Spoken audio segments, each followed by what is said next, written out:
Hello, and thank you for watching One Michael.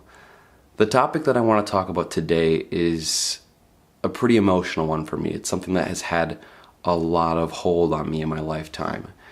And so I have a little outline here that I'm going to be referencing to help me get through it because there's a lot that I want to cover.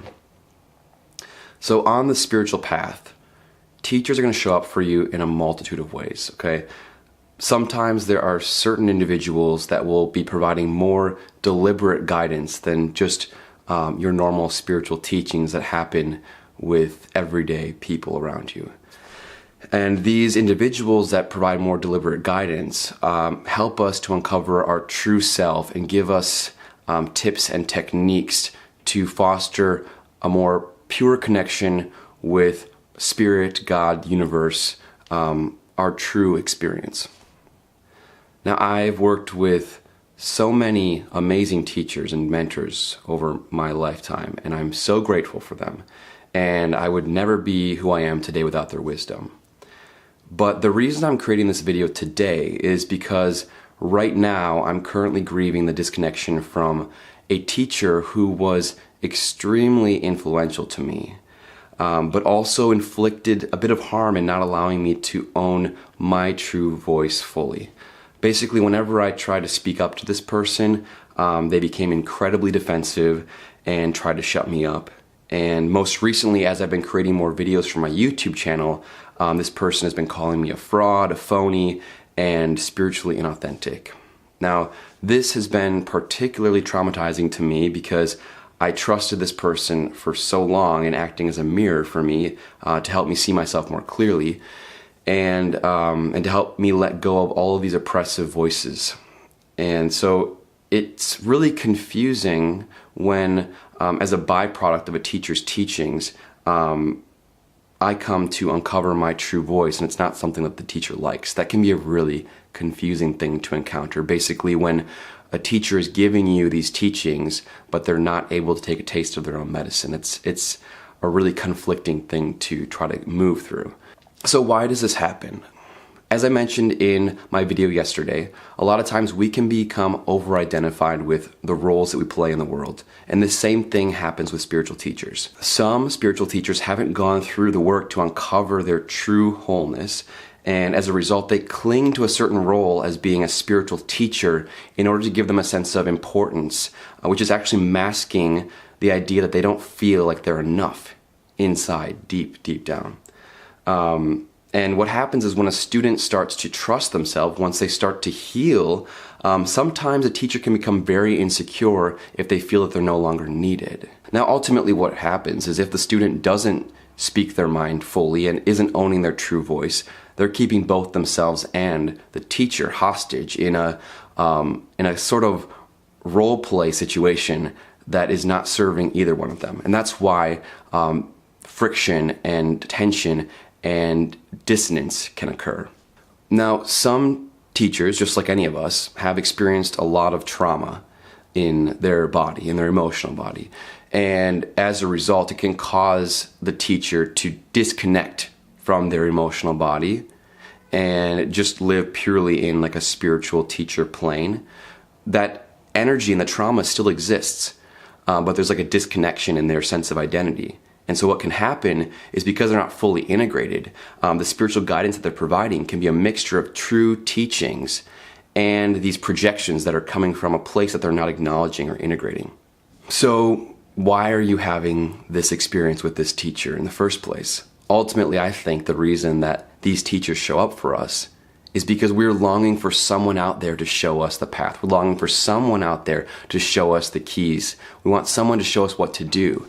And if that's the energy that we're putting out there, we're going to get someone that needs to be in that kind of relationship, that needs someone that needs a pedestal, and they're more than willing to play that role.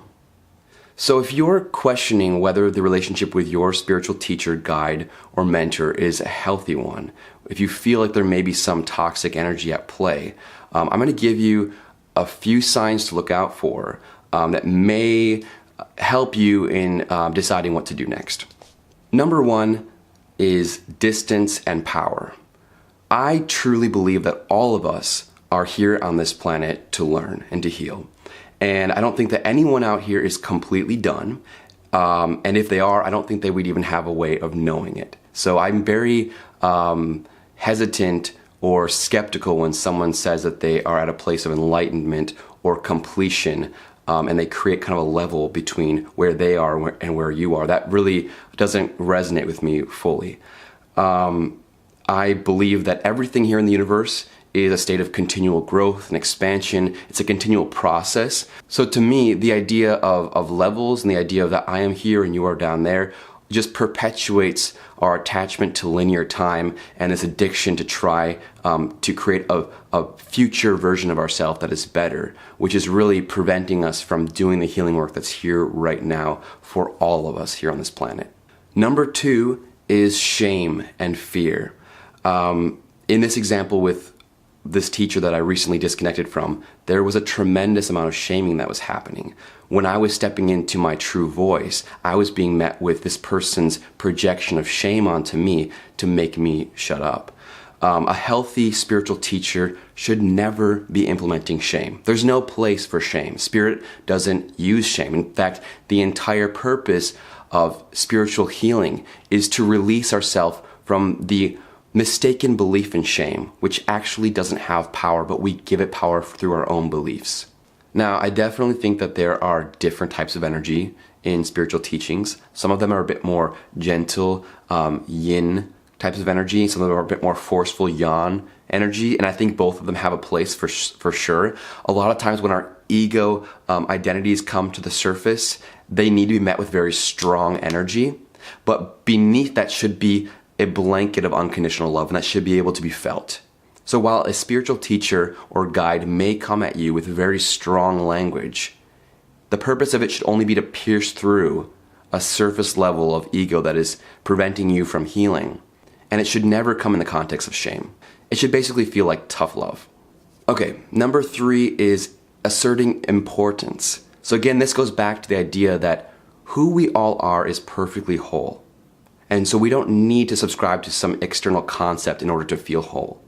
So if a spiritual teacher is asserting importance on a regular basis and trying to remind you of their importance in the world, remind you of all the people that they have healed or all the people that they have taught, name dropping, etc., etc., etc., this is a sign that the teacher is most likely coming from a place of lack and scarcity within themselves, and they're trying to overcompensate for that by playing a position and a role and a place of importance.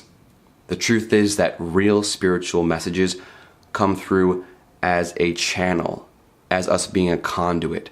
So we don't even take ownership for the messages that come through. We're just being an open vessel for that. So taking ownership for it and asserting importance doesn't really even make any sense. The 4th one is control.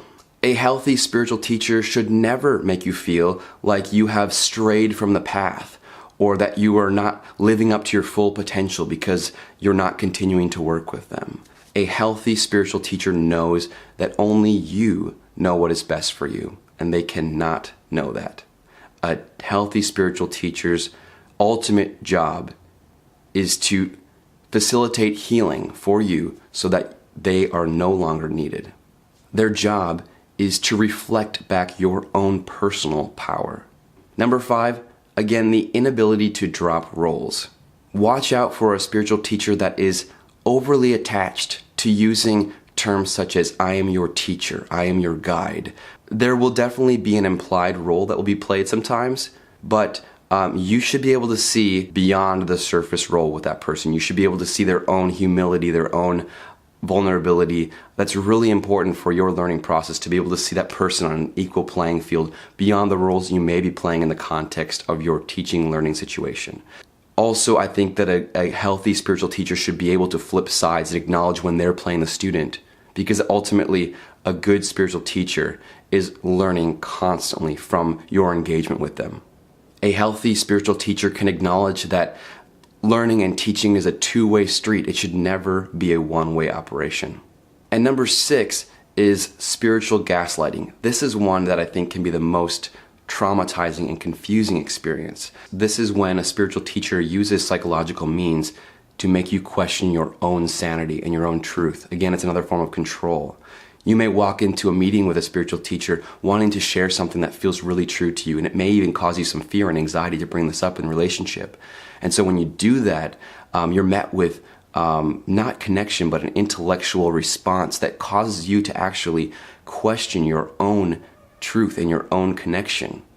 And it can be incredibly confusing to know what to do next after that, because you think that maybe I am wrong. Maybe that was my ego. Maybe I am wrong all along. And it keeps you stuck from your true growth and from knowing yourself fully. All right.